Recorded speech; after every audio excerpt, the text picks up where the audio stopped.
So let's do some national and Texas state questions to help you prepare for that real estate exam. We want you to pass and become a realtor and build your real estate business. So questions, answers, and of course, vocabulary, which I have in other videos. All right. So how's everybody doing? Hopefully, hi, Mackenzie. Thanks for joining me, or thanks for joining us. There will be more coming soon. And thanks for joining on YouTube. So I'm back in action. As some of you well know, I was sick for a few days. Okay, that's not what we want to look at right now.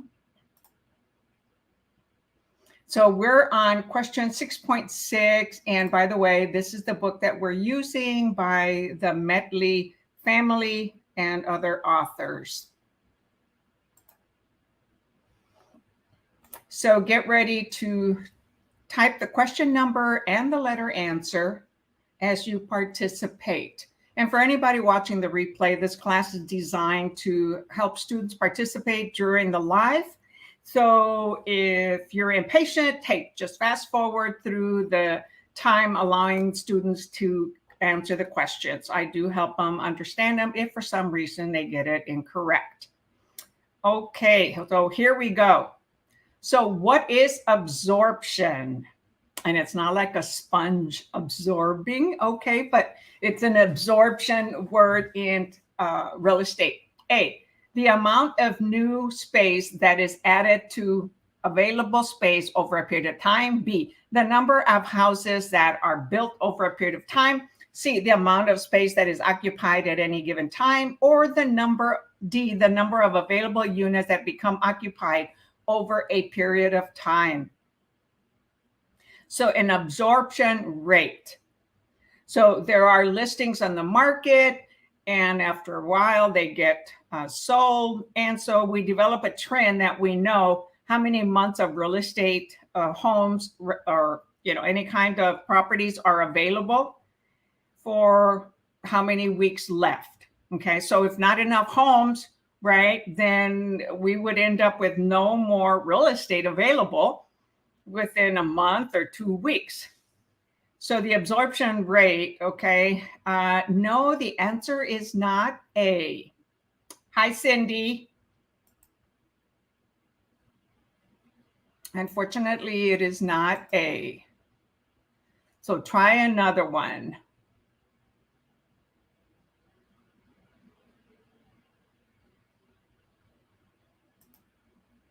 The answer is actually D.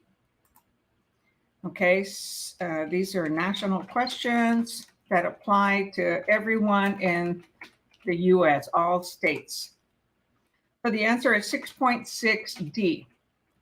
It's the number of available units that become occupied over a period of time. So when it was a real high seller's market, we had an inventory of, a month and a half. That means if no one else listed, we would run out of properties in a month and a half. So that period of time that those units took to get occupied was a month and a half, and they were available during that time, but they got occupied, right, by being sold or being rented.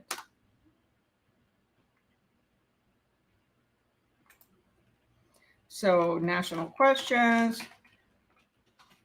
Remember, these apply to all states. And it applies to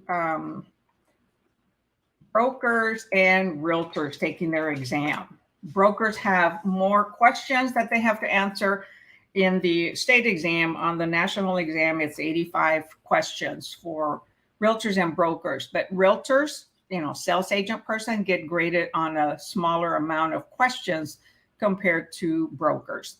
All right, so did you get that?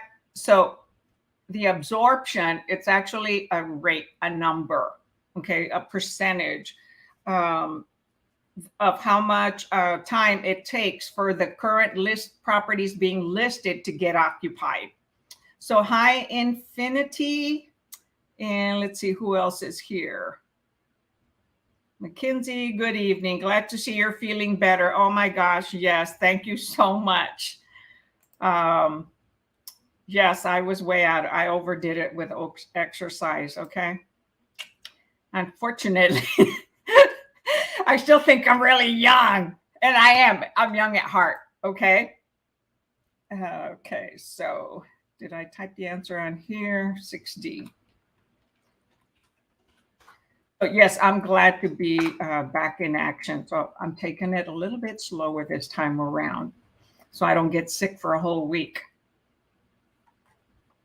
Okay, number 7.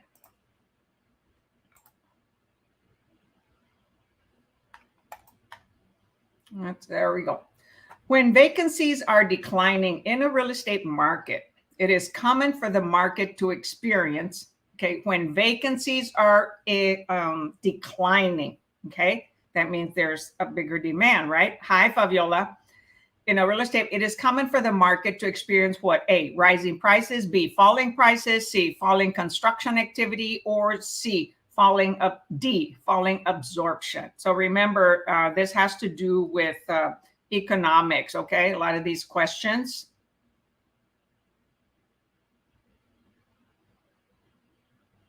All right, so let's see. Hi, Shadow. Hi, I'm Winston. So Winston, thanks for joining us. Hey, Cowboy Nation. All right, so I've got D-A-A. Well, it is not D. So take another attempt.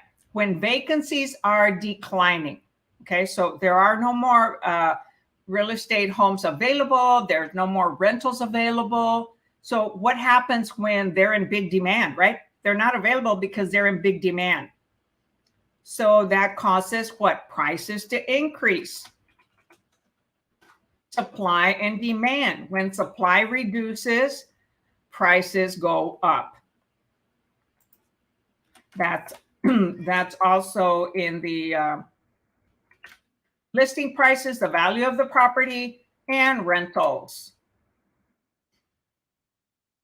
Well, when there aren't that many homes available, of course, people have the prices of real estate increases and people have to rent. Now, when prices go up too high, or like now, interest rates have gone up to 6.25%, 6.33%, 6.5%, people start renting. So 6-7A.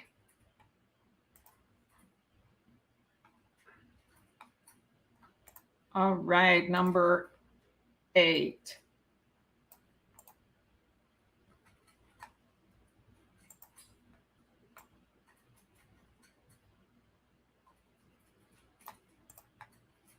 Okay, number 8.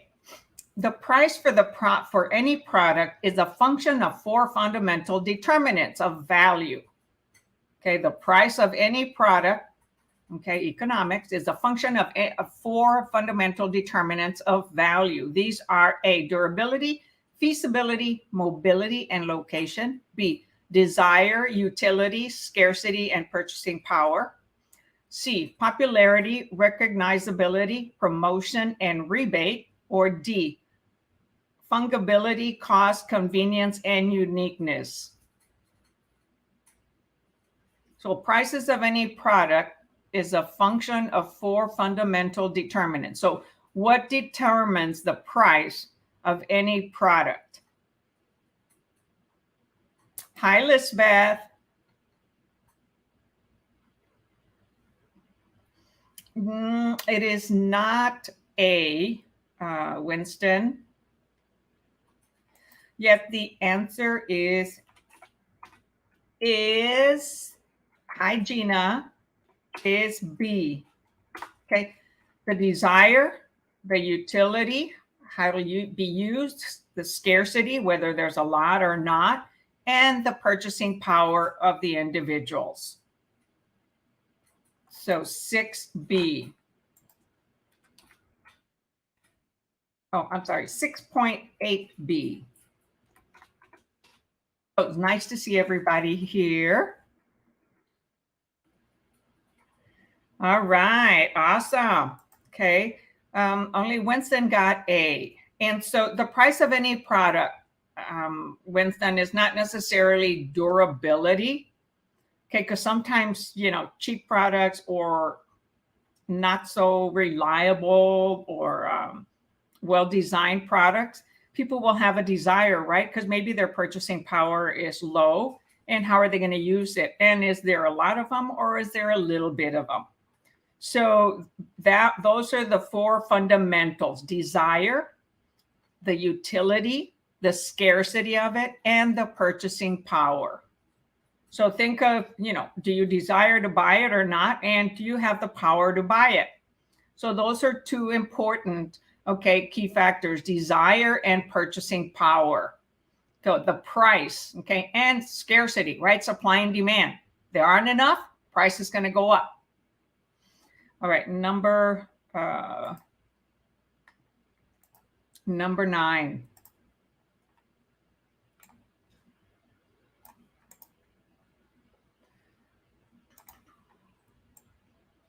Not sure. No, that's not going to work. All right, number 9.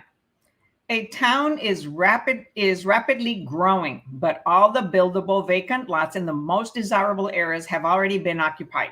So in this case, it is likely that the price of existing homes in that area will do what? A, will stabilize since the population must stabilize. B, will increase. C, will decline since no further building can take place. Or D, will not show any predictable movement. Well, the area is rapidly growing, right? Like, I don't know about where everyone here is from, but here in San Antonio, it's rapidly growing. And then the Rio Grande Valley, where I'm originally from, little town called Mercedes, it's rapidly growing. Not necessarily, well, actually Mercedes too. A lot of businesses going into Mercedes. And a lot of that has to do with, of course, the warm weather closer to the coast and Elon Musk and SpaceX. So yes, awesome. Hi, Delta.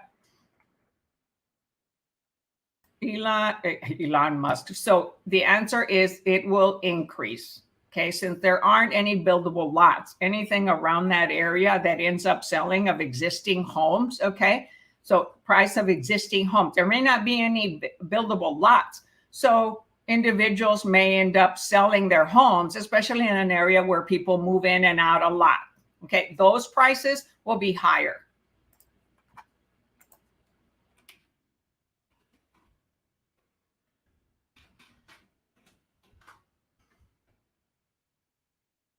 All right, number 10.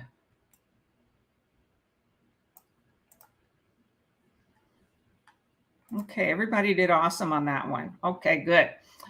If there's a significant undersupply of homes in a market, okay, remember supply and demand, construction will tend to increase. This is an example of A, supply outstripping demand, B, demand outstripping value, C, consumer optimism, or D, the market trending towards equilibrium. So if there is a significant undersupply of homes, so there's a lack of homes and builders are happy, right? Because they can build, construction will tend to increase. So this is an example of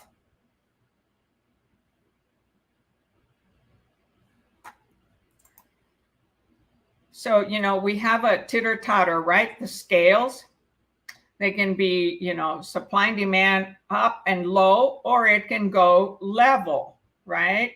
So not enough homes, right? So there's land, but not enough homes. So builders start to build. So what happens? Yes, it comes to an equilibrium. So D, the market tending toward equilibrium. Awesome. Okay, let's see. We had an A, supply outstripping demand. No. So it starts to come to an equilibrium. We want to come to a balance. So we have sufficient, so we have homes for those that need it, and it gives jobs, contractors, it gives homes availability, and there's still lots available, right? If there aren't any lots, well, oh my gosh, now we got to spread wider into the city, and the city boundaries start to expand. So the goal is to come to an equilibrium, balance out the economy. Okay.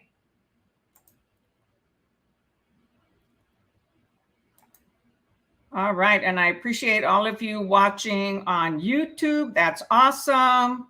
Well, I've got maybe a couple of individuals watching on Facebook, but I would ask if you can to please go to YouTube and watch my videos. It helps my channel grow, the analytics, and provide me support. Okay. All right. Number 11. If commercial real estate rental prices are falling in a market, it is likely that what?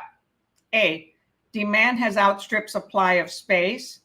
B, the market is in equilibrium. C, the market is oversupplied. Or D, employment is increasing. So commercial real estate prices are falling. Why would that happen? Think about it. Common sense, supply and demand.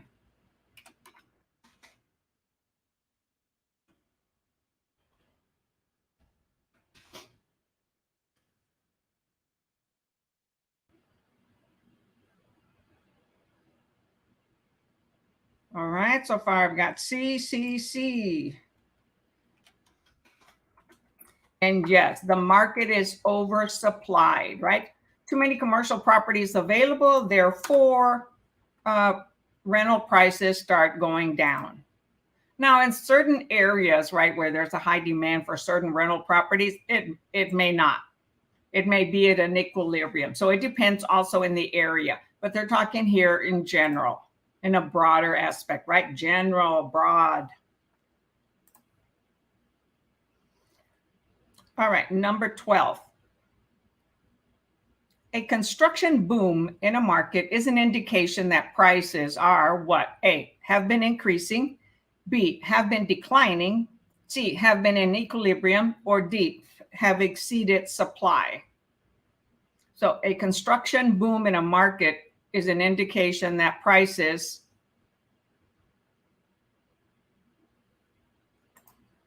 so there's a lot of construction going on, right? Because what? There's a demand for housing, which causes what?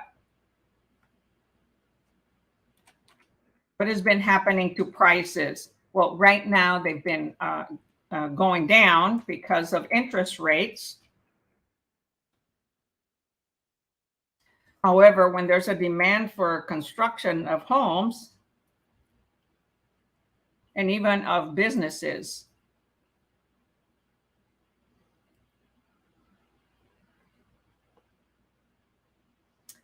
no, the answer is actually, well, most of you have A. Hi, Tanya. Thanks for joining us. The answer is A. Prices have been increasing.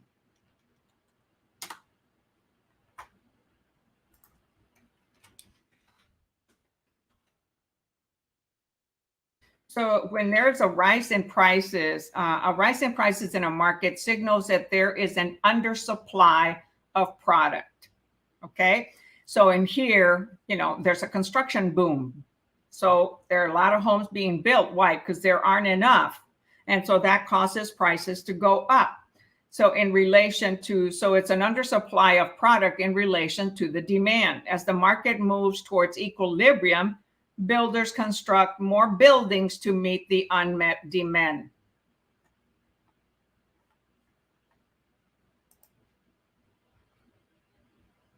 So it has been increasing. All right, number 13. Why is real estate traditionally considered a relatively illiquid economic product? Why is real estate traditionally considered a relatively illiquid economic product? A, its physical form is fixed. B, real estate is defined as land, not water. C, it is often difficult to convert to cash. Or D, it cannot be moved.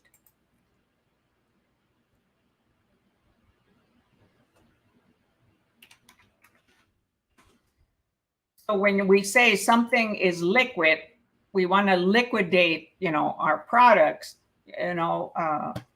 Money in the bank is liquid, right? We can access it really easy. Stocks, sometimes we can liquidate quickly. But real estate, we don't know if that can be liquidated right away, right? So you're going to see the answer for 12 coming up. So the answer here, let's see, everybody was answering C. Yes, C. It's often difficult to convert to cash. So let's see, Lisbeth, you answered B. D. It cannot be moved. Well, that is a true statement. However, they're talking about why is real estate traditionally considered a relatively illiquid? Means we cannot liquidate it fast enough to get the cash. Okay, when people liquidate things, they're selling off inventory, they're selling off investments, assets in order to get cash. Real estate won't necessarily sell quickly. Sometimes it may, but for the majority, so if you needed money, tomorrow, next week, real estate is not the place where you're going to get it really fast. Even if you go to apply for a loan, it depends. If you have a good relationship with the lender or your local bank. So something that is easily liquidated, easily sold and converted to cash is what illiquid means, that it cannot be converted to cash easily, quickly. It's like when we say, hey, I want my money now. Well, if it's in real estate, it's going to take a little bit, okay? You got to put it on the market and have the demand by buyers and make sure that it closes. All right, number 14.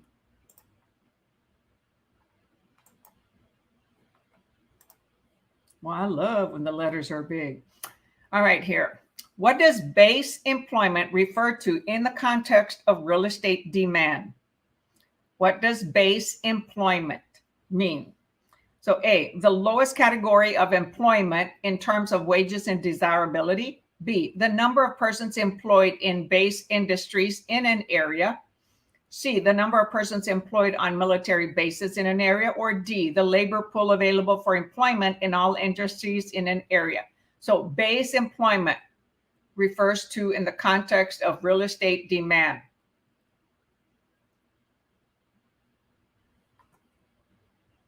Okay, who's that? Hi, Sobia. Let's see here. Hey, Sobia, if we want to see, we'd love to see your name like here, Cindy or that, or Winston, Shadow, Infinity. So do me a favor and go to StreamYard.com/Facebook and give StreamYard permission to post your name on here. And we're talking about your Facebook name because Facebook protects your name from showing up anywhere. So go to this website. Okay, I just posted it also on StreamYard. Click the link. It happens really quick. It's a quick approval. Hi, Carlos. All right, so let's see. We've got DDBA. Oh, we're all over the place. Yeah, this one is a challenging one. So I'll explain the answers. So what does base employment refer to in the context of real estate demand? So the answer here is B, the number of persons employed in base industries in an area. Okay, so let me read the answer to you. It's not something we commonly, use, but hey, it's like a lot of stuff that we study in school we don't use, right? So base employment is the number of persons employed in the base industries that represent the economics foundation of an area. It is driving component of total employment, which includes secondary and support industries, and which creates demand for all types of real estate. So the base employment, okay, we're talking about industry, right? So industry, major industry, okay, brings a lot of jobs into an area. So that ends up creating salaries, better salaries, and people moving into the area, and then having a demand for real estate. So that is what base employment, and it's typically industries. Just building homes, that doesn't cause people to move into the area. Job changes, health. One of our largest industries here in San Antonio, okay, is the medical industry and the military. We are called Military USA. Awesome. You did it, Sobia. Thank you. Appreciate it. Now, the next thing I'm going to ask, if you can go and watch this on YouTube, that I'd greatly appreciate it. All right. So, and see if you go to my YouTube channel, then you can watch the live there. You have to click the video that is live. All right. Okay. So did y'all understand that? Because most of you answered, I don't know what will happen now. Oh, nothing. If you can go to YouTube, you'll just continue on where you're at. I mean, it's okay. You can stay where you're at. Okay. However, it gives me more viewing time when you end up going to YouTube. Okay. YouTube, I do this for free, and so by all of you watching my videos on YouTube, it improves my analytics, and eventually I could earn some money. And if any of you, the books that I recommend, okay, I have a link in the description of YouTube. And so when you use that link, okay, I'm an affiliate of Amazon. I will get a commission. So that's a way to support me. It doesn't cost you anything to pay me. However, you buy books, okay, prep books from YouTube. And when you use the link that I have in the description for the books that I recommend, and you buy anything else within 24 hours, I make a little bit of money. So thank you for your support. Yeah, Sobia, there is a, when you go down to in the description, there's my cell phone number, and you can click on Linktree. And also on Facebook, you can go to Wow Lillie Handy Dominguez, a messenger. That's how I love to get messages, is on Messenger. And I reply to all my messages. Okay, but on the video on YouTube, my information is there. And I believe it's also on the Facebook group. Okay, so where were we? So did all of you understand what now base employment is? Because no one answered B. Let's see, we said the labor pool available for employment in all industries in an area.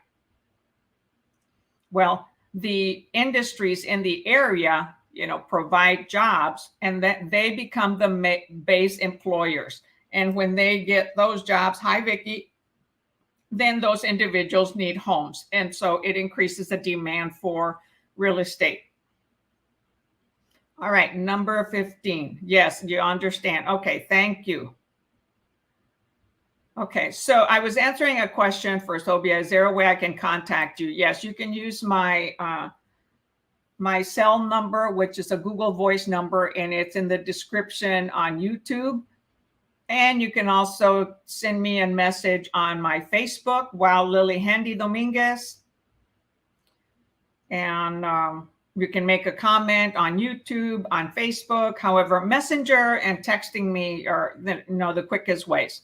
I reply, yes, I am doing national and state. Okay, number 15. So there's a question here. Am I doing state or national? Right now I'm doing national, Vicki, and I will do state at the end of class. All right, number 15. What is vacancy in real estate market economics? A property that has no owner occupant. B, the total number of properties of a certain type that are on the market at a given time. C, the absence of certain types of users in a given market area. Or D, the total existing space of a certain type that is unoccupied at a given time. So we're looking at vacancy rates, right? If you're ever traveling and you're driving by hotels, motels, resorts, well, not usually resorts, right? They'll say no vacancy or vacancy. And when you want to rent apartment complex at an apartment complex, they'll also say vacancies, right? And they'll do, promotions to get you to come and rent from them. So the answer here is D. Yes, McKinsey and Infinity and Cindy, and Carlos and Delta. Oh, wow. A total existing space. So existing space, open space of condos, rentals, apartments, houses, certain type that is unoccupied at a given time. That is vacancy. So it's usually a vacancy rate. So it looks like a couple of people know each other on D. So you guessed D, Winston. Well, you guessed good. So, put yourself on situations of, in the market or in life, right? Vacancy. Okay, what does that mean to you? And when do you see those vacancy signs? When there are unoccupied properties, right? Especially in apartment complexes or in hotels and restaurants. Okay, so let's see. Sophia asked Vicky, says, hey, did you pass? We'll let her answer. So 15 with D. Or is D, not was. Boy, what a difference when I'm feeling good or when I'm feeling a lot better. I'm not at 100%. However, I am feeling a heck of a lot better. I don't know.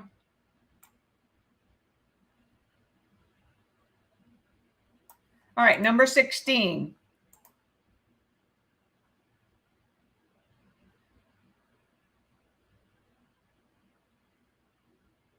Okay, so a moratorium on new construction is an example of what? A moratorium on new construction is an example of what? A, local government influencing the real estate market regardless of demand. B, the natural result of demand exceeding supply in a local market. C, a government promotion of the free market concept in the local real estate market. Or D, a government policy that aims to restrain a trend of rising prices in a local real estate market. That's an interesting question. So a moratorium on new construction is an example of A, B, C, or D.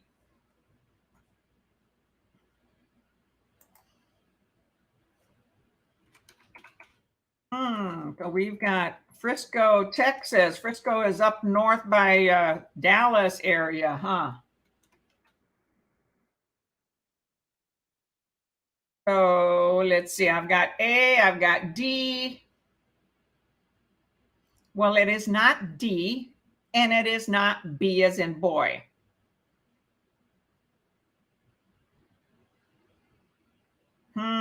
The answer is, you didn't guess right, Winston, but it was okay. The answer is A. So it is like a local government influencing the real estate market regardless of demand. So, a moratorium is like stopping construction, ending construction, okay? So when I'm not totally sure of a definition, right, I'll Google it. Although it's an interesting way the way they put it on here. As far as that moratorium on new construction. So a moratorium is a temporary prohibition of an activity, an indefinite moratorium on the use of drift nets, or a legal authorization to debtors to postpone payment. So let's see an example of moratorium. So, sometimes I like to show you all what I look up. So it says here, what is an example of moratorium? The definition moratorium is an authorized delay in an activity or obligation. An example of a moratorium is a deferment on the payback on loans. Okay, so it's a delay. And let's see, another thing, the period during which such a suspension occurs, an authorization to a debtor permitting temporary suspension of payments.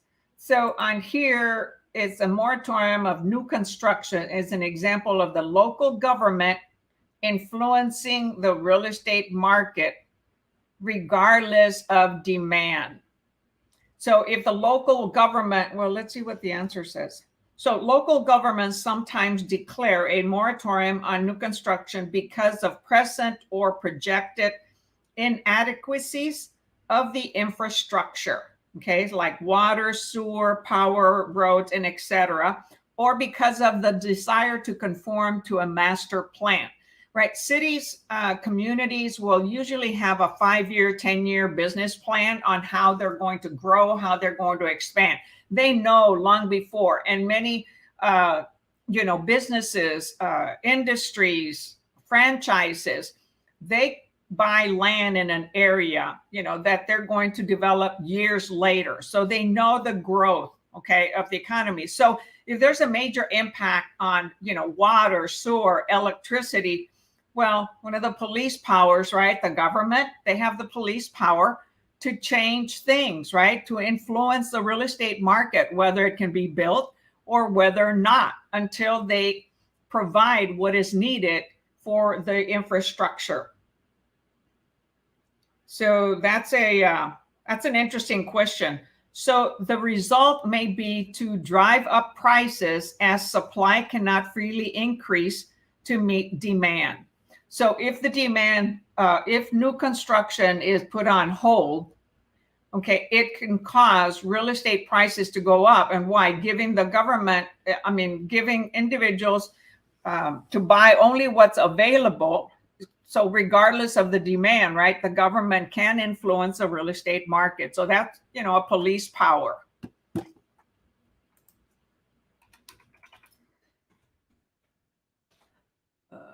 Okay, here. That's a tough one, okay? So even for me, right, really got to think about it. And that's why it's good to have these books that I recommend that explain the answers. Because you could spend hours trying to find out why. What is the answer? Why is that the right answer?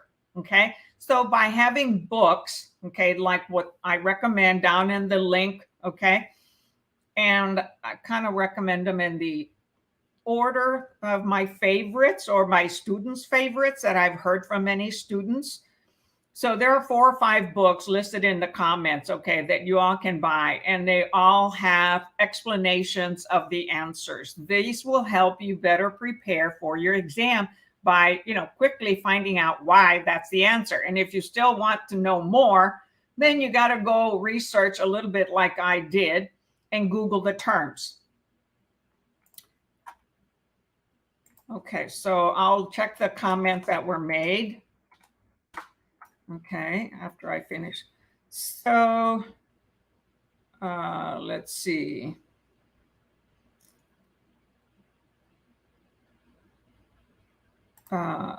Well, yes, moratorium is a halt, right? So the government can influence the real estate market and they can halt construction, right? Because of needing to improve the infrastructure in order to accommodate the needs of water, sewer, power, roads, and such.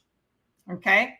So, but yes, it is a halt. Okay. So government can influence that and create a halt.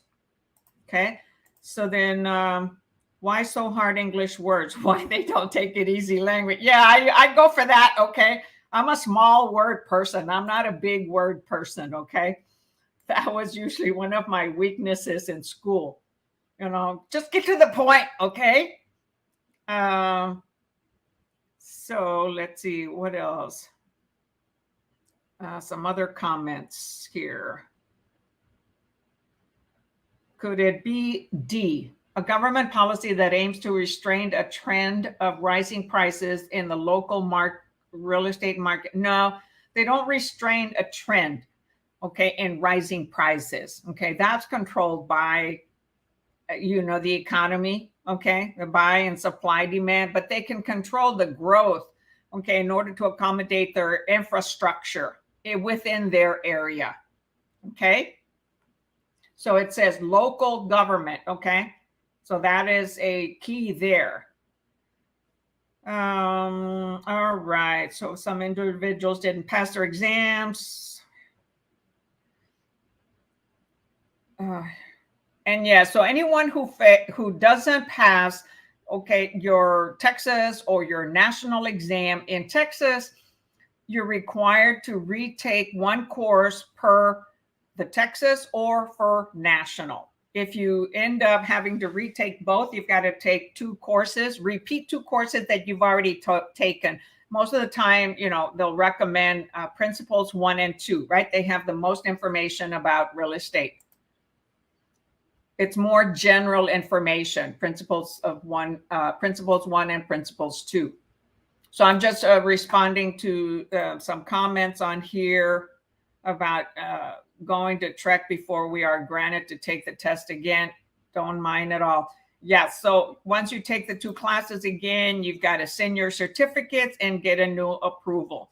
If your year expires, you'll have to pay another year. Okay, remember, you have 12 months to take your exams. So any other important comments here? So Bia, you have to, like she says, you have to take the class, get it approved by TREC by sending your certificate and then getting another approval letter. And at that point, I think they ask you to mail them in instead of uploading them. Okay. All right. I have all the info. Call me. All right. So you guys are interacting. So number 17, right? Yes. Okay. 17.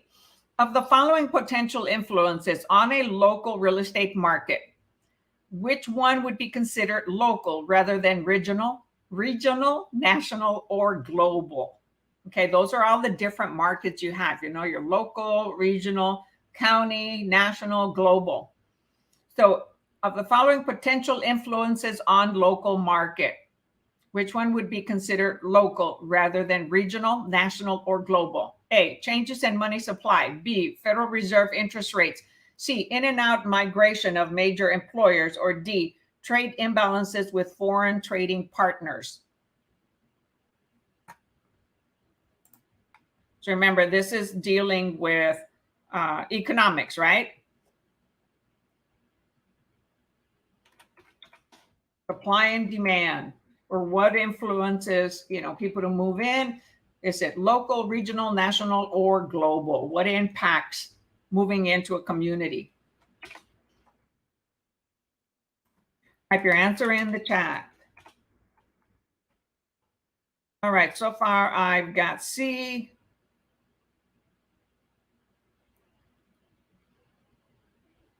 Okay, anybody else besides Fabiola? Come on, there are many, many of you on here. All right, C, and not B. Okay, so which one would be considered local that influences the local real estate market? Okay, the answer is C, in and out migration of major employers. Okay, because like the basis, what was that question? Of base employment, right? The employers in the local area or that move, they determine the demand of real estate, right? So of the following potential influences on local real estate would be in and out migration of major employers, because then more people are going to be moving in. So sometimes previous questions help you answer following questions, and sometimes the other way around. So 617. So major employers coming into your area, in and out migration. So if they come into the area, you'll have a higher increase in real estate demand. If they leave the area, that means a lot of people are going to lose their jobs or they're going to be relocating. Then they'll be selling homes. Okay. So then there'll be maybe too much of a supply of homes and not enough of a demand because the employer has moved out. But the other way around is really good. When employers move in, increase of migration into the city, and higher demand for homes, maybe higher demand for higher prices. Yeah, so the Zoom meetings with me are free. Yes, of course. So there's also a link for my calendar, a Calendly link on the YouTube description, okay, that you can schedule a 30-minute call with me. And sometimes it'll go over 30 minutes, okay, if I don't have that many calls. All right. So I had Sylvia ask me about schedule a morning meeting. What's tomorrow? Tuesday? Yes, I would say mid to late morning. So just check it on my Calendly calendar. All right, number 18. There is a lot of new construction going on in the town of Florence. Which of the following would most likely be the immediate effect on real estate market? So a lot of new construction going on in Florence. So which of the following would most likely be the immediate effect on real estate market? A, demand increases and prices rise. B, vacancy rises and prices fall. C, absorption and vacancy decrease. And D, supply decreases relative to demand.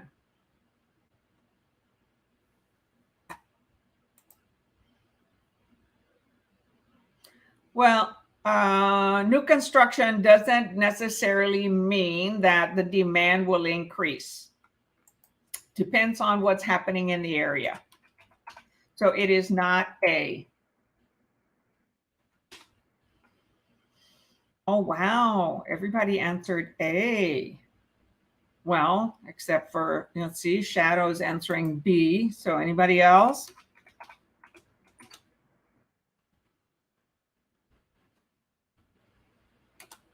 The answer is B. It says vacancy rises and prices fall. Okay, they don't talk about, influx of people, but it says there's a lot of new construction going on in town, in Florence. Which of the following would most likely be the immediate effect on the real estate market? So if you have a lot of new homes that are vacant and there's not enough demand, okay, then there's a higher vacancy rate, okay? So vacancy rate rises, right, increases, and prices may fall.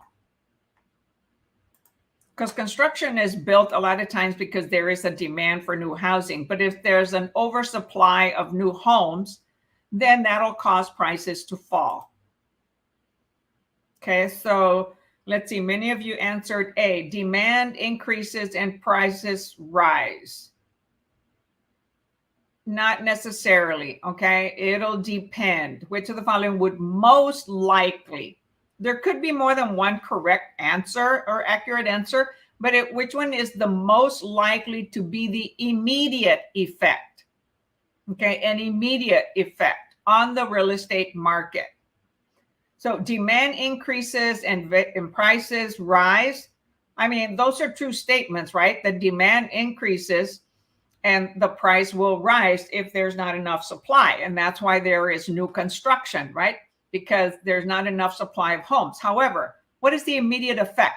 Well, we have more vacancies, right? More vacancies increase and prices fall for the meantime. And as the demand increases, builders will increase their prices. And we see that change on the MLS.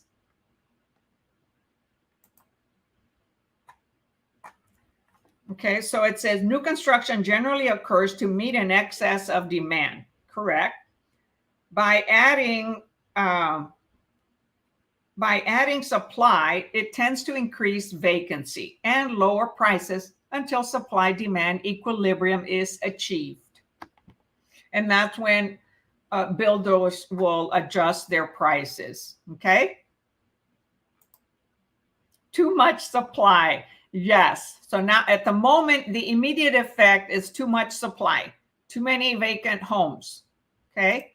So that is a true statement, okay? For the immediate effect, all right?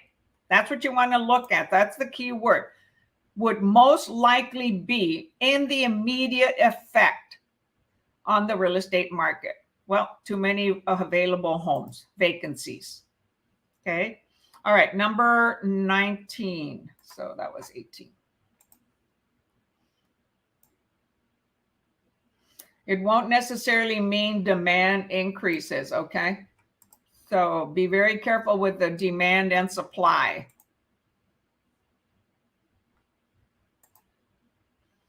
All right, because in that case, all right, let's see, y'all said demand increases and prices rise. Well, we don't know the demand. There's enough of a demand yet. So the demand could increase after there's new construction, but at the moment, the immediate, it's they're vacant and prices go down, okay? But they're building a lot because they have the idea that it's going to increase demand as the influx of migration. All right, number 19.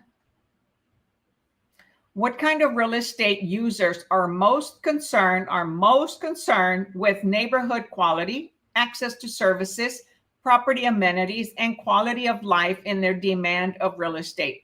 B, office, B, A, retail, B, office, C, industrial, D, residential.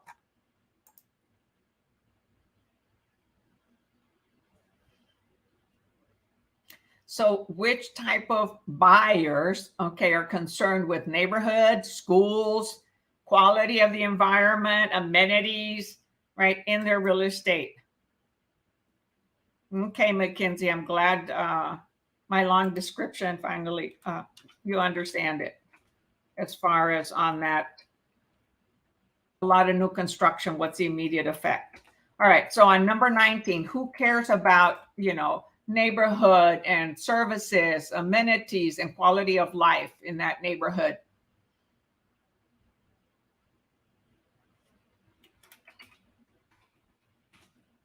And yes, the answer is D. Okay, residential. Okay.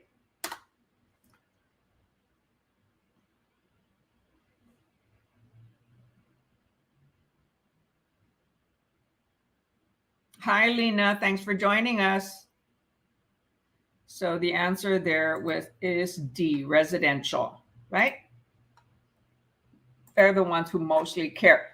Commercial industry, they might care about, okay, what is the, what do they call it? The traffic rate, cars going through, and are there other major businesses in the area that would attract, individuals coming to buy to my business?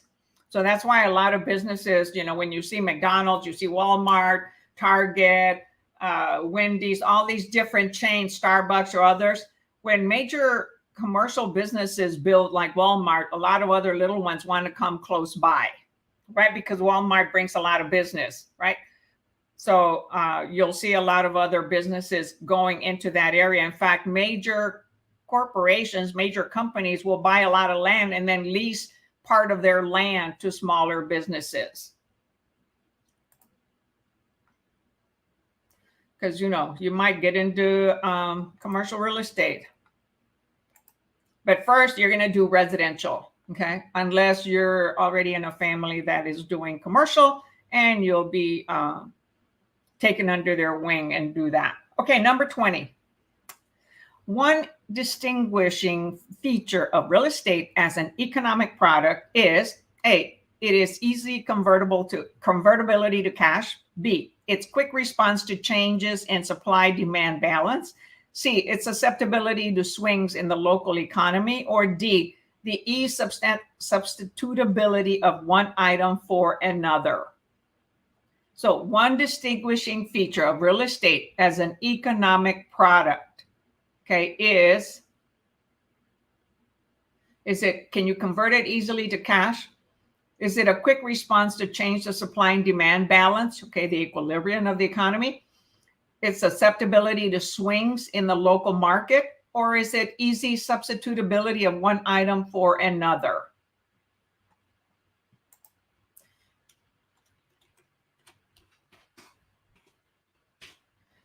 All right, so I've got C, B. It is not B. Supply and demand doesn't usually change very quickly.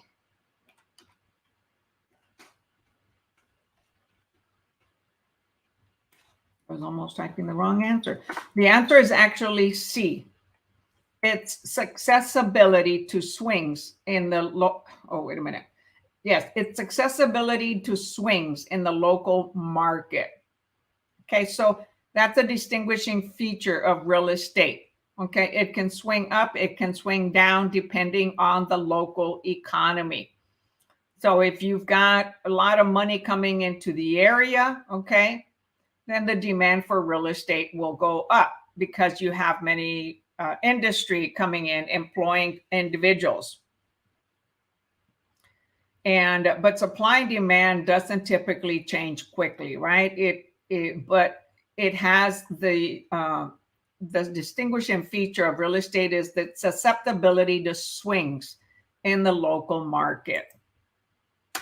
And that is in each of our local markets, depending on, okay, the economics, okay, the economy, our manufacturers, employers coming into the area, or are they leaving? Is the area growing? You know, what's happening in your economy? So let's see, we had an answer of B. It's quick response to changes. Well, it's not always quick to respond to supply and demand. That's what, yes, that's what Winston said. Yep, it doesn't necessarily respond. And then I think I saw, yeah, so that was the other answer, B. So, okay, that was it. So it was either C or B that were answers. All right, so we're gonna call it a day for national questions. So we're going to shift to state questions, and I'm gonna try something a little bit different today. So hopefully it'll go well, it'll work, okay? I mean, it's still state questions, okay, but it's gonna be a little bit different. So instead of multiple choice, we're going to do fill in the blank.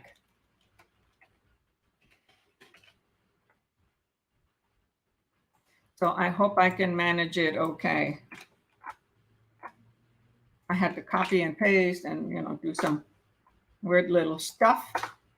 So any questions about the national? And so a lot of these questions, okay, had to do with economics, okay, the supply and demand of economics and the impact in real estate. All right, so give me a moment while I shift here from national to state.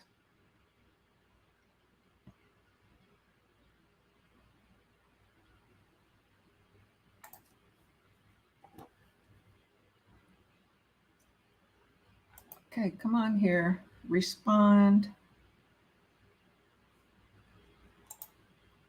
Hi, Sophia. Yes, I saw a little alert show up on my computer. Thank you for that.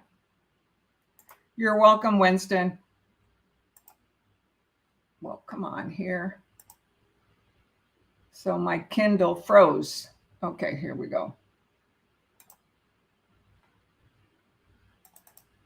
So anybody watching the replay, hey, you can fast forward while I prepare to go into the Texas state questions. Okay, so here is Cindy Cook. I learned a lot about that on Quizlet and Prep Agent. Yes, those are two really good sources. And I used to use Prep Agent a lot for vocabulary when I first started in 2014. And so some of his videos have a lot of watch time from me and my students, okay? All right, so let's see here.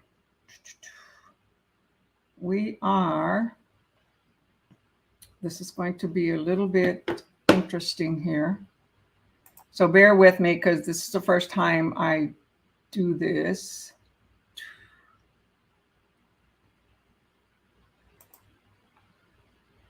Okay, here.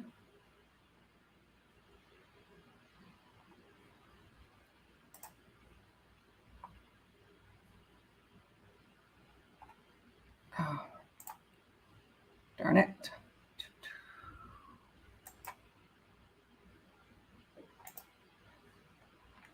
Almost there. Bear with me.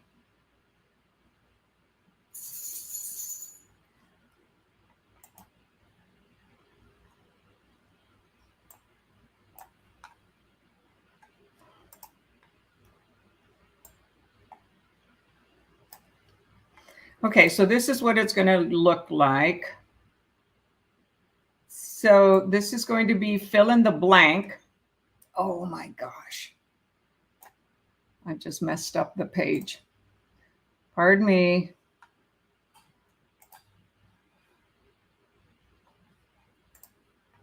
So it's going to be fill in the blank. So what I did was I copied and pasted. So we have terms on the left. So from questions 15.6 to 15.23. Okay, I'm going to, let me see here. Minimize this here. Okay, we're going to have the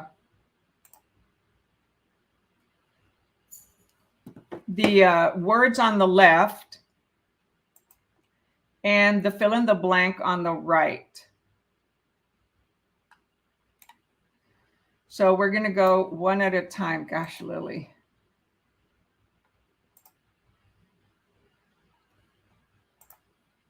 I keep forgetting not to move. Okay, so we've got words on the left and we're going to match them with questions on the right. Okay, so on the right, they're fill in the blanks. You see how we have that, the fill in the blanks? And so I'm going to make it a little bit smaller here. Okay. So Texas State question. Let's give it a whirl and see how this goes. So start thinking on all the terms on the left or the topic. What does it match with 5.6? A contract used for residential property still under construction where closing occurs after completion of the construction. So which letter on the left will match that?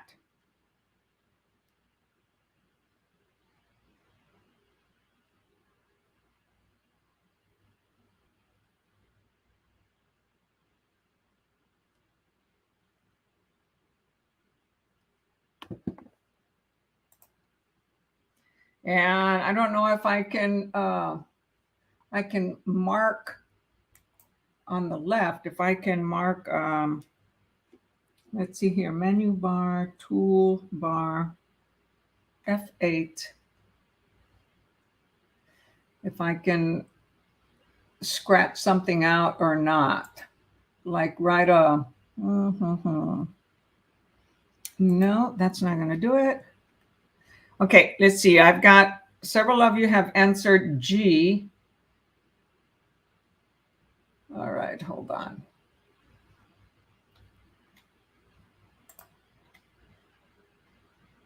F8, F9. I'm trying to find a tool where I can,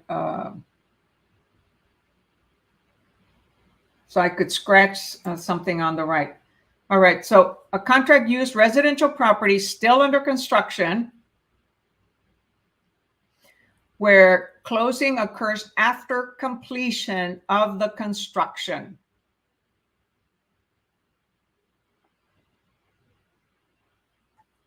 All right, so we have G, yes. So the answer for 15.6 is G, right? So it says G is new home contract when it's incomplete. So it's going to need an occupancy permit, right? What is that? New home contract, incomplete. All right, so this is a little bit different. Unfortunately, I don't have the tool to scratch it out on the left. So keep track on your end.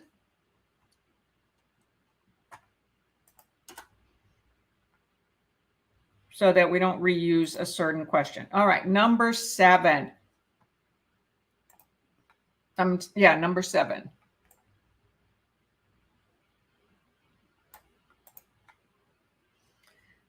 A home seller unable to vacate at closing works out a post-closing tenancy, after closing tenancy arrangement for 30 days. So which would it be?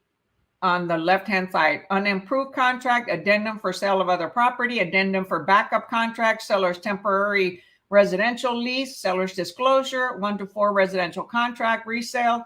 And then we have new home contract, farm and ranch contract, seller financing contract, addendum, residential condominium contract, lots of contracts, right? Addendum for coastal property, addendum for property subject to mandatory membership in HOA, notice of buyer termination, amendment to contract, addendum for reservation of oil, gas, and minerals, short sale addendum, or notice to prospective buyer. So a home seller unable to vacate at selling, at closing, and they want to stay in the house for 30 days after closing. Yes, very good. It is D, right? A seller's temporary residential lease. Oh.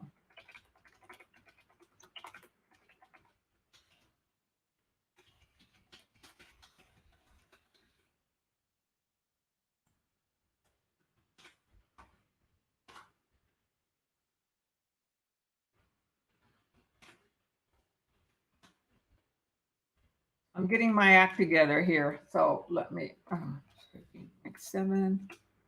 All right, very good. So the answer is, dang it. I dang myself. Oh, man.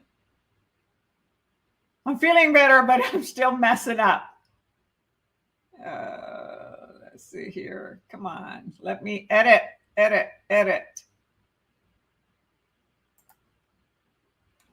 What did we say? D, right? Okay. So yes, so I edited that one. So it'll say D. Okay, 15.7 D. All right, number 8. So some of you are ahead of me. So an addendum to disclose the existence of a homeowners association where the buyer's membership is mandatory.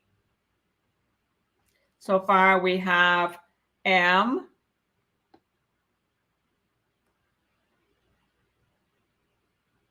Yes, very good. The answer to 15.8 is M.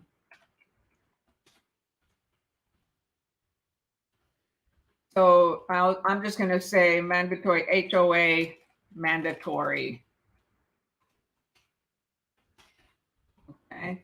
Addendum. Good. Seems like you all like these better. All right. Number 19. A conveyance where the property is a condominium which has been previously sold 4 times.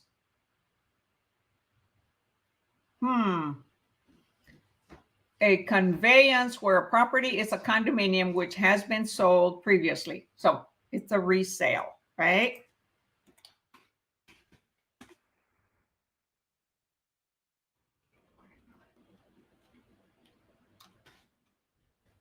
So type your answer in the chat.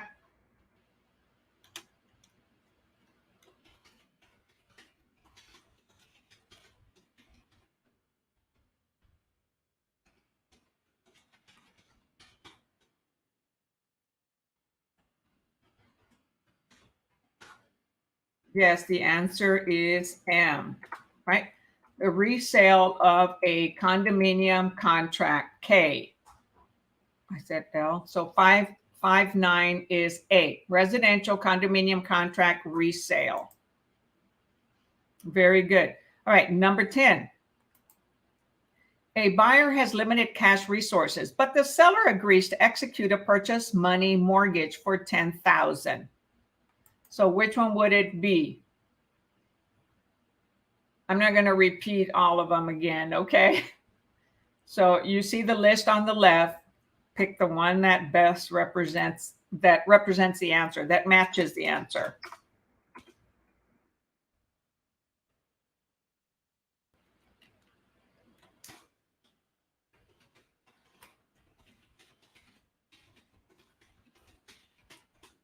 So the seller is going to carry money back, right, of 10,000.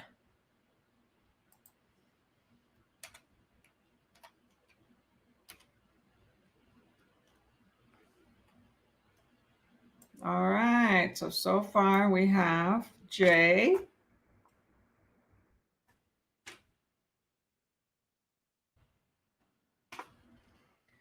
And yes, the answer is J, seller financing addendum, right? That'll go along, that'll be included with the contract because it's an addendum, right? An addendum goes along, is part of the contract. So in the section where how is it going to be paid, there's going to be a cash portion, then there's going to be a lender financing, seller financing, or what is the other one called? Assumption, or it is just cash, right? So in this case, there is seller addendum. The seller is going to carry part of the note. Very good. Number 11.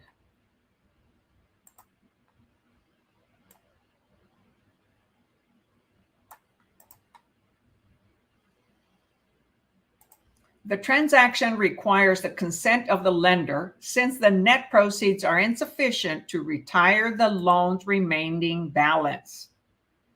So the transaction requires an approval from the lender before it can be sold because there's not enough money to pay for the loan in the sale of the house. Okay, the proceeds is not enough to pay for the loan. So what would that be called?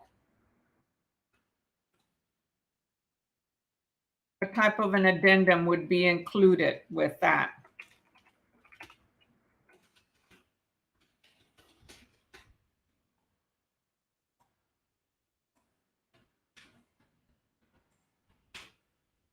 So far we've got Q.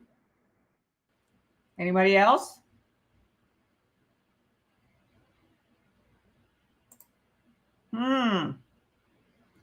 All right, Fabiola, Mackenzie. Come on, let's participate. I'll help you. Yes, the answer is a short sale. A short sale is not that it's going to be a fast closing, okay? That is going to be a short closing. It means that there's not enough money when the property is sold. There's not enough money to pay for the existing loan. So the loan is shorted. The lender has to approve that type of offer. I can't see. Oh, okay. So let me change that. QRS. There we go. So a short sale addendum.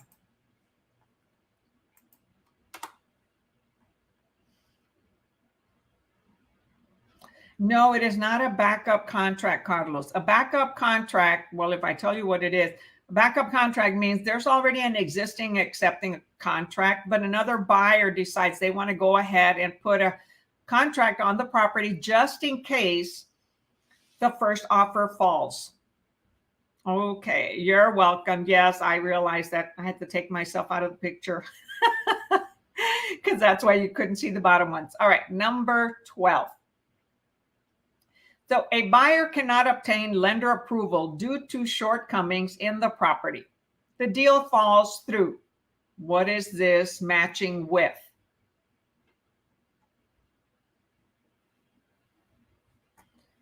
So what type of, so the deal falls through. So what's going to happen? It doesn't just, okay, it just fell through. No, there's documents that have to be presented and signed.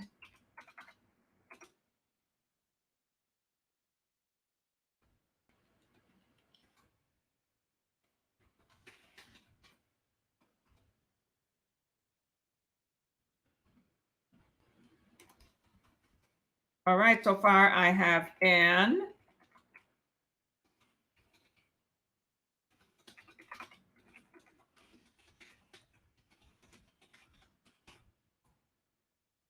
Okay, you all are doing great. And if you all could type the question number in addition to the answer, that would be greatly appreciated. That way everybody knows which one we're responding to. So good, yes, the answer is N.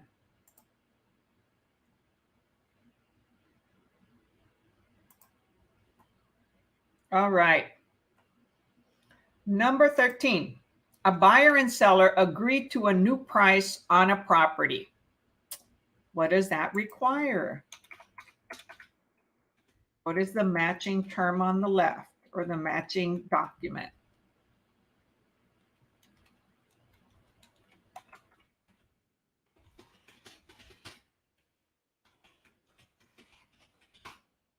So in this case, the buyer and seller agree to a new price on a contract.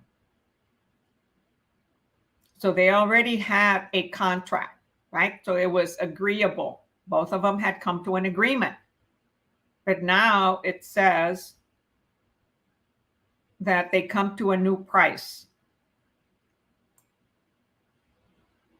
Hey, y'all are doing awesome with these.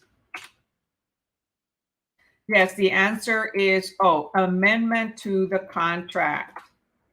Very good.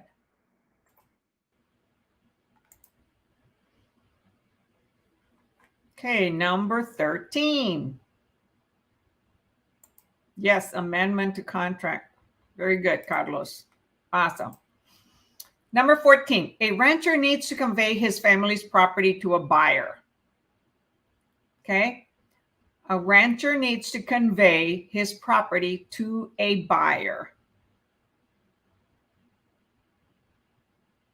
Okay, keyword, rancher.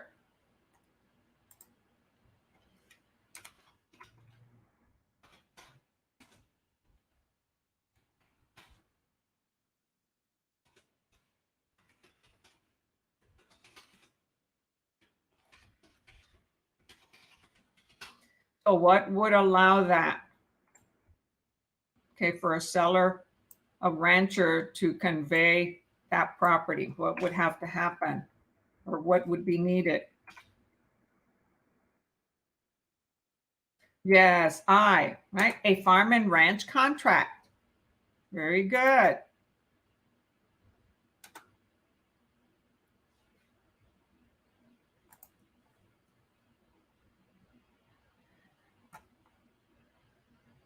Maybe you'll end up having experience with farm and ranch, and you can end up helping those individuals. Usually those properties cost more money. So that was farm and ranch. All right, number 16. A homeowner owns and wants to convey an expensive property on the beach of the Atlantic Ocean. There comes my Spanish accent, huh? Yes, I speak Spanish fluently. So a homeowner owns and wants to convey an expensive property on the beach of the Atlantic Ocean. So somewhere on the East Coast, right? So what would that require?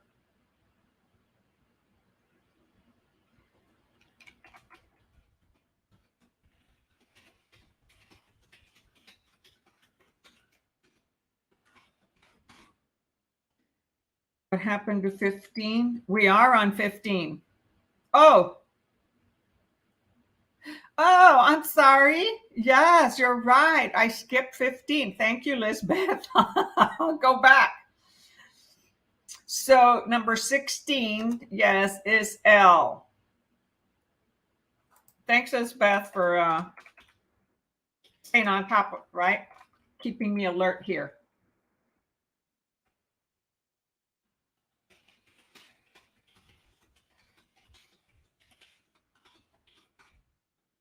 I appreciate the help.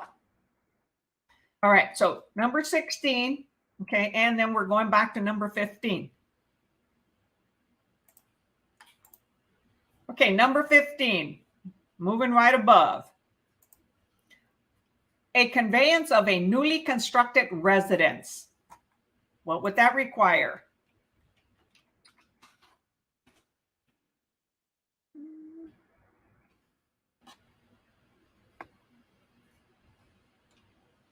Actually, I kind of like this matching.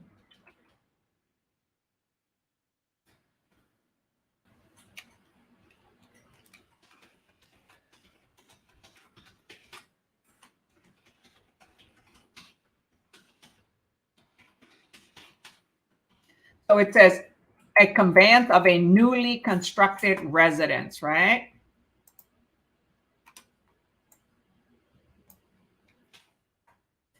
So yes, the answer is H, right? A new home contract, completed construction. The other one was it was going to be completed after closing, right? So that was incomplete construction.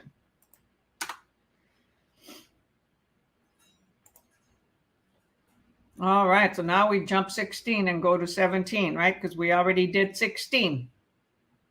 And thank you to Lizbeth for keeping me on the ball here. All right, number 17. A homeowner who purchased a property 2 years ago can no longer afford it and must sell immediately. What is needed for that?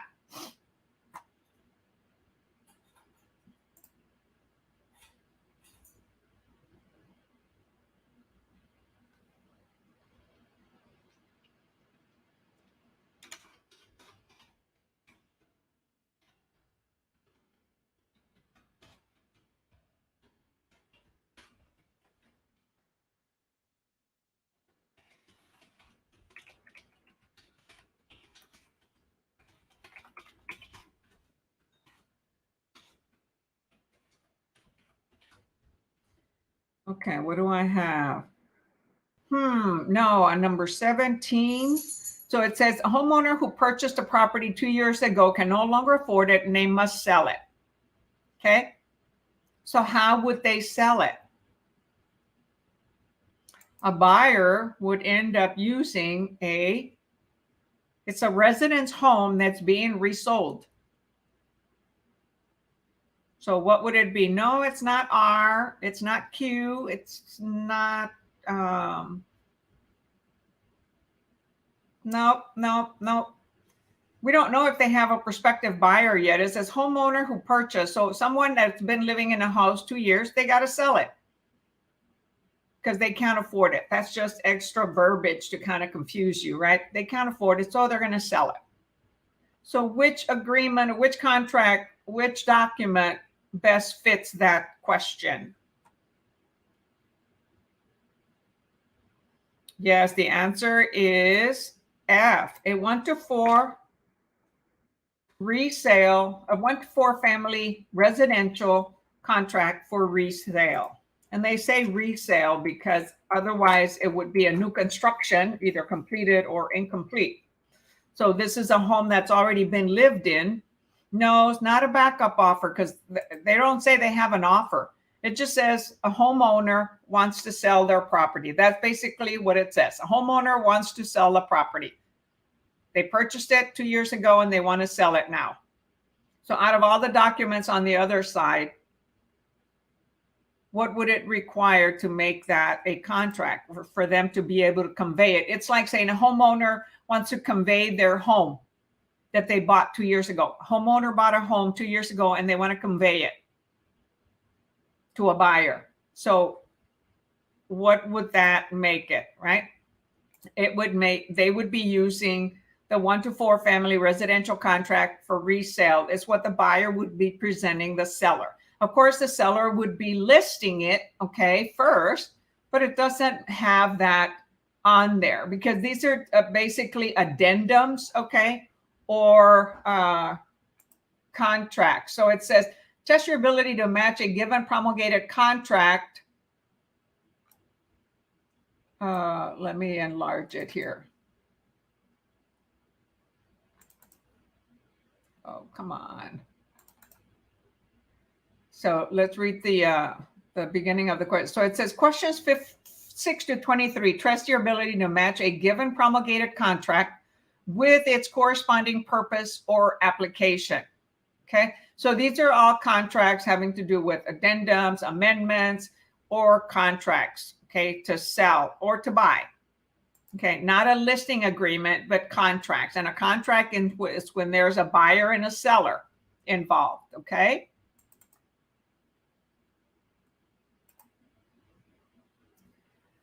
Oh, come on.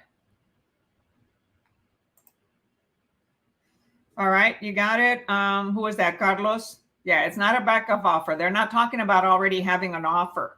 And it's not an addendum for sale of other property, okay? It just says a seller wants to, they purchased a home. They live in a home right now and they want to sell it. So what contract would match with that?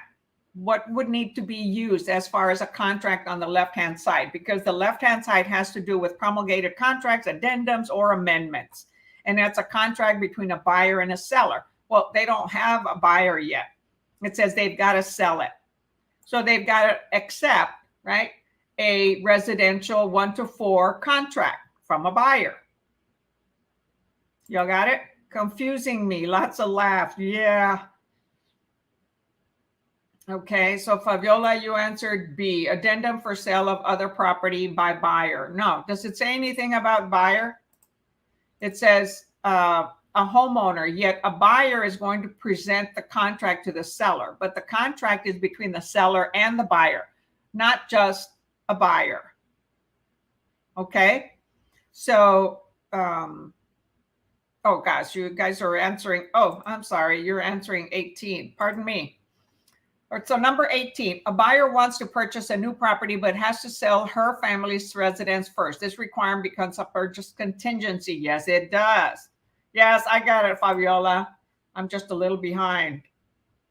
So yes, 18 is B, addendum for sale of other property by buyer. No, it is not R. It is, what are we on? 15. I'm getting confused here. It is B, addendum for sale, because now this is a buyer, but they need to sell their family's home first. So there's a major contingency that they offered the seller. And so that would include in the contract, it would have an addendum that's part of the contract, and the seller accepts the contract on the condition, on the contingency that the buyer has to sell another property.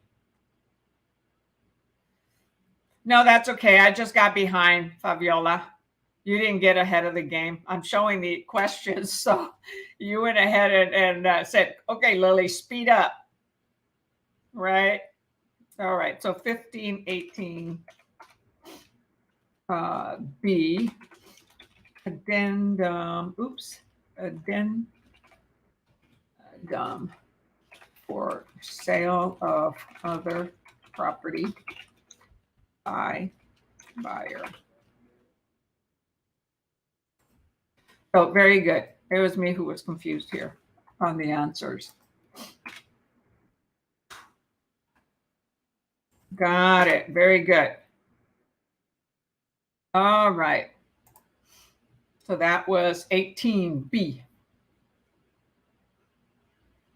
I need to make these larger so that y'all don't get ahead of me, or you speed me up.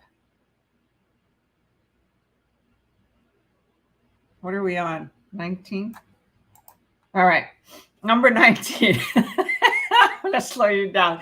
A buyer and seller agree that if a completed purchase agreement with another party falls through, the seller will entertain the buyer's offer. So the seller has an offer already, and the buyer and seller agree that if the first one falls through, the seller will entertain the new buyer's offer, or the second buyer's offer.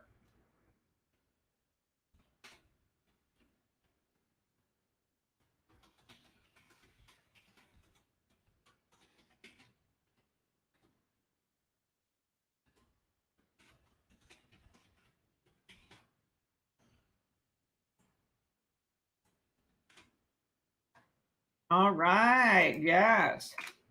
It is C, an addendum for a backup contract. I made a comment about that a little bit earlier, right? If the first offer falls through, then the seller can accept the second. And that's what a buyer, just say, hey, if that property is meant to be mine, I want it. It's going to be mine. And they focus on it, right? They meditate on it. And the first offer falls, right? Sometimes that happens. All right. Number 20. A form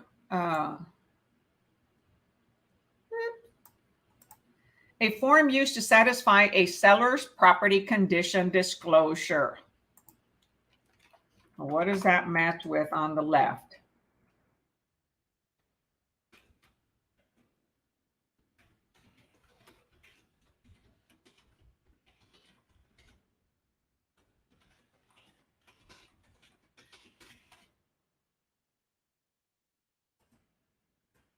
Hey, y'all are so smart. Yes, the answer is E, right? Seller's disclosure property condition form. It's called the seller's disclosure notice. And remember, that is on residential properties that are occupied by the owner. There are exceptions, okay? If the property is vacant and it's being sold by a trustee, an executor, or an administrator, or at an auction, right, it won't require a seller's disclosure notice.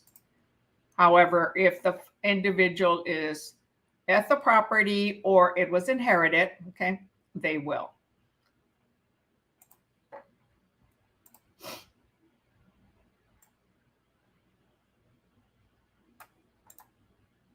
Number 21. There we go with 22. Okay, well, you guys will keep on me. A form to advise buyers to have the subject property's title examined by an attorney. A form to advise buyers to have the subject property's title examined by an attorney. Good for you, Fabiola. You just finished Law of Contracts. Awesome.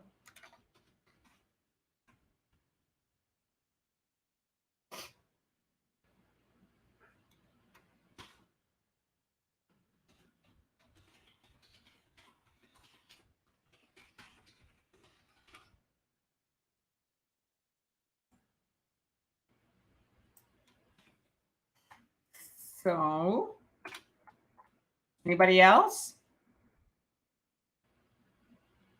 Yes, yes. R. Yes, we are. Correct. Yes, you are correct. The answer is R, notice to prospective buyer. Okay, so we will give, there are general information to a prospective buyer, prospective seller. That includes a lot of different things on there as far as what happens in a transaction, and including looking for sex offenders, because we cannot advise them on that because we could be liable and we don't know for sure. So that general information to buyers or general information to sellers is basically a similar document. It gives them all types of, it lets them know what each step of the process is, what different terms are, and where they can find additional information. And it'll describe about the property's title examination, which will be a title insurance issued by a title company, because that's what they provide. That's a service that a title company provides. And they will do the search of the history of the property and provide a title commitment. That's a title abstract, the summary of the property. All right, number 22. A developer wants to purchase a large tract of land. So what would you use? What promulgated contract would you use?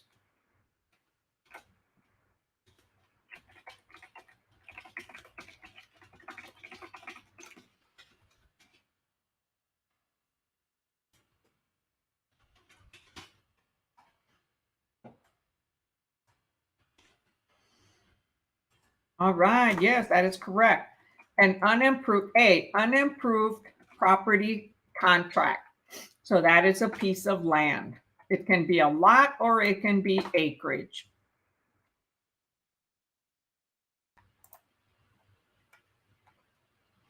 Number 23.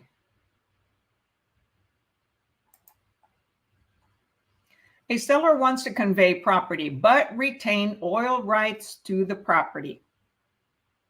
So if you've been marking out all those answers, right, you would know right away which one it is, right? Which one's left over.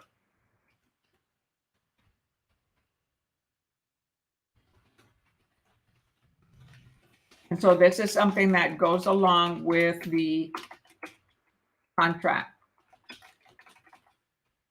And it's typically on acreage, on farms or agricultural land. Sometimes those documents, okay, include that information within the contract itself. If not, then it would be including that addendum. Oh, sorry. Yes, the answer is P. The addendum for reservation of oil, gas, and other minerals. Because remember, that is where underneath there's 3 levels of space or land, right? So we have the surface, above the surface, air surface, and under the surface, right?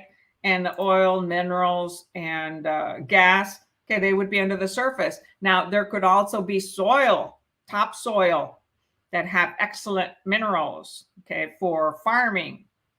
That would be on the surface. They can sell that separately. So owners can sell, okay, or keep their oil rights, their water rights, other mineral rights, gas, and sell just the land, okay? Because they're potentially already making money off of that, or they maybe calculate that they could be because of industry moving into the area, or they know that their property has those assets, and that is extra income, right? Some people that had oil, like the hillbillies, right? They had oil in their land. They became millionaires, billionaires, right? You all remember the hillbillies in California? All right. So we've just completed, okay, 17 questions for state. And I think we'll call it a day with that.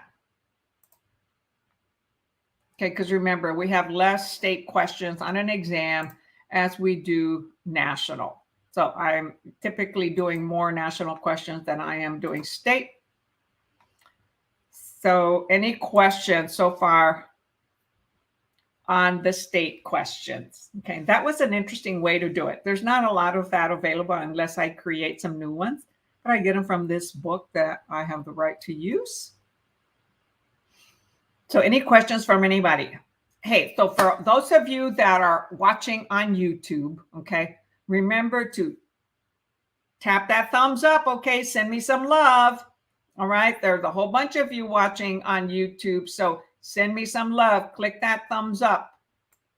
And if you've never been to my YouTube channel, hey, please go to the YouTube channel, tap that subscribe button. You know what to do, right? Tap that subscribe button, click that little bell so you're the first to get notified every time I go live, and tap that like button. Okay, no negative. Okay, if you can't say anything nice, it's best not to say anything, right? Well, that's my way of looking at it. Okay. And remember that I'm also in real estate. So whenever you want to get a hold of me, and I make it a goal to reply within 24 hours. Sometimes I don't see the message right away. So respond, type in a question or a testimonial on YouTube or on Messenger under Lillie Handy Dominguez or Wild Lillie Handy Dominguez. Not my realtor page, but my personal Facebook page, or sending me a text message, right? You can also set an appointment on the Calendly link that's in the description of the video. And any of the books that are in there, I recommend that you can purchase some of those books. They're prep books that have reviews of all the material that you've taken on all 6 courses. They have national questions and they have Texas state questions. There are other books that have state questions for other states. They all have the same basic national questions, right? Because all states, right, same national questions. However, for your own state, you want to get your state-specific book. And so when you click one of the links in the description, it'll take you to Amazon and you can buy that particular book or search for the book that applies for your state. And Amazon will then pay me an affiliate commission. So that's another way. That's a new way of supporting my channel. In addition to watching on YouTube, you can support my channel. It doesn't cost you anything but the cost of the book that you're buying. You can buy it for Kindle. A lot of the books are on Kindle. Most of them are paperback, okay, that you can buy. And that way you can also follow on here. With those books that I recommend is because they have a review. Some of them have vocabulary. The very first one, Texas Real Estate Sales Exam, 4th edition. That one's on the internet. But if you want the CD, you want your own nice book, you can order the book from Amazon. The others are more current one. That one is an old book, yet it is excellent. And it has vocabulary and it has the questions and answers that are explained. Okay. It also has a Scantron, okay, for, taking the test with 110 questions. And then it has another list, 1 page, where it categorizes all the questions that were in that particular state, in that particular exam, and it divides them by the different categories that you're tested on the actual national and Texas exam. So if you're weak in an actual area, someone asks you, how do I know what to study? How do I know where to go? Well, on that first book, again, you can download it from Google. Just make sure you're downloading the right PDF and not somebody else's PDF stuff, because someone uploaded it years and years and years ago. And so other people try to sell their stuff or get you to download their stuff. You have to make sure it says Texas Real Estate Sales Exam 4th edition by Learning Express, and make sure when you click download, it's downloading the right book. It's 287 pages. Okay. That author does not redo any more books, but it is excellent. Some of the Texas state questions are outdated, but national are excellent. The state are excellent. My students recommended it, and many use it to pass their current exam. And the other books also. The other books do not have vocabulary, but they do have everything else. They don't have a Scantron sheet. They don't have a categorized page of everything that's within the questions and what category of criteria they fall under. I mean, what topic they fall under. Okay, see any questions here? You all are very welcome, and thank you for attending and hanging in there with me while I was under the weather. State has been for sure tough for me prepping for the next one. Thank you again, Lillie. You're very welcome. And hi, Jacqueline. Hello, everyone. Yes, we just finished the class, Jacqueline. So you're answering 7A. I'm not sure which one you're answering. So the next class is Wednesday evening, okay, at 6 p.m. Okay, I normally do this Monday and Wednesday evening at 6 p.m. and Saturdays. Now, for those of you that pass your exam, I am looking for realtors to join me at EXP. So I'd like to chat with you schedule a call with me on Calendly. Schedule a time for 30 minutes. Sometimes it'll go over. And we can talk about EXP or other questions that you might have if you're thinking of some other broker or other sponsor in your area. I can give you some guidelines. I mean, EXP may or may not be the solution for you. We are a cloud-based company. Our office is on the cloud, so you're not walking into a brick and mortar office. However, there's a lot of support, a lot of what you're learning, education, technology. We're like the current Amazon of real estate. Okay, so Amazon doesn't have a brick and mortar building that you go purchase, right? You purchase online. And so does Netflix and Hulu and, now YouTube TV and Prime Video and all these different HBO. Everything is online, right? It's being streamed. So that's why many of us have gone onto YouTube and we're streaming to different channels. And there's an opportunity to learn how to make money in different ways, not just commission. So if you want to know more, hey, make an appointment with me. So until next time, you all, thank you so much. I love you. Study hard, study right, okay? Focus, get your mindset right, and make time, where it's quiet for you, maybe a background music, okay? But really focus on it so that you can pass it. If whatever it is that you're doing is not working, then you need to reorganize yourself, reevaluate what you're doing, and do something different. Until next time, catch you all later. Bye. Have a good evening.